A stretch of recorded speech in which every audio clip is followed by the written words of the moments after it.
భాగం ఉంది. మేము చదువుకున్న నాటికి ఇప్పటి చదువులకు చాలా తేడా ఉంది. మేము చదువుకున్న నాటికి 10th క్లాసు ఒక పుస్తకం అంటే ఈరోజు ఫస్ట్ క్లాస్ నర్సరీ పుస్తకంతో సమానమైంది.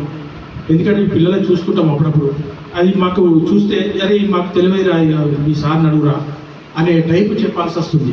అంటే అంత స్టాండర్డ్గా మనం విద్యను పెంచుకోవాల్సి వస్తుంది. అందుకోసం మీకు ఇది గొప్ప వరం లాంటిది. ఇలాంటి అవకాశాలని అందరికీ రావు. మాకు రమ్మంటే రాలేవు, మీకు వచ్చింది, మీరు సద్వినియోగం చేసుకోండి. చదువు సద్వినియోగం చేసుకోండి, ఇటు ఆటల పోటీ సద్వినియోగం చేసుకోండి. అలాగే ఒకప్పుడు క్రీడలు ప్రభుత్వాలు కూడా kho kho, badminton, ball badminton, kabaddi వీటికి ప్రోత్సహించేది. కానీ ఈరోజు నేను చూసిన ఇలా చాలా సాఫ్ట్ బాల్, హైట్ బాల్, రకరకాల గేమ్స్ను ప్రవేశపెట్టాయి. అంటే ఒక్కొక్కరికి ఒక రకమైనటువంటి అవకాశం లభిస్తుంది. అప్పుడు కొన్నిటికే అప్పుడు ఉండేటి.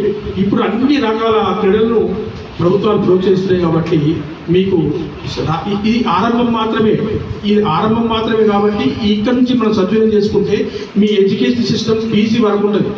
పీజీ వరకు ఎన్నో రకాల మీ ఏజ్ని బట్టి ఇప్పుడు Under 10, Under 15, Under 20 ఈ రకంగా మనము సాధించుకుంటూ పోతే మీకు రాబోయే కాలంలో ఉద్యోగాలు కూడా చాలా ఈజీగా వచ్చే అవకాశం ఉంటుంది.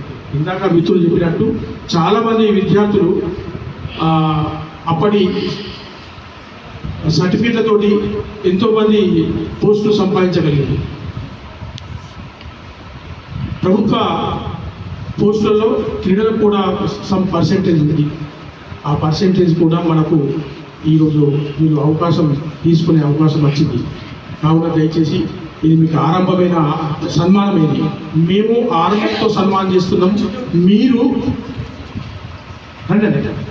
ఈరోజు Kammarpalli Lions Club of Kammarpalli ఆధ్వర్యంలో జాతీయ రాష్ట్ర స్థాయిలో కమ్మర్పల్లి మండలంలోని విద్యార్థులు క్రీడాకారులకు సన్మానం చేయడం జరిగింది.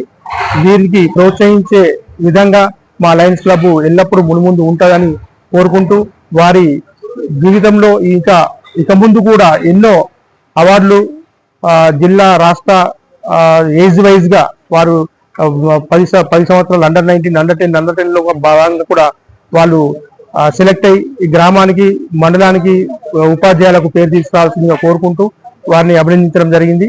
ఈ క్లబ్కు మా ఎప్పుడు తోడ్పాటు ఉంటామని కోరుకుంటున్నాం.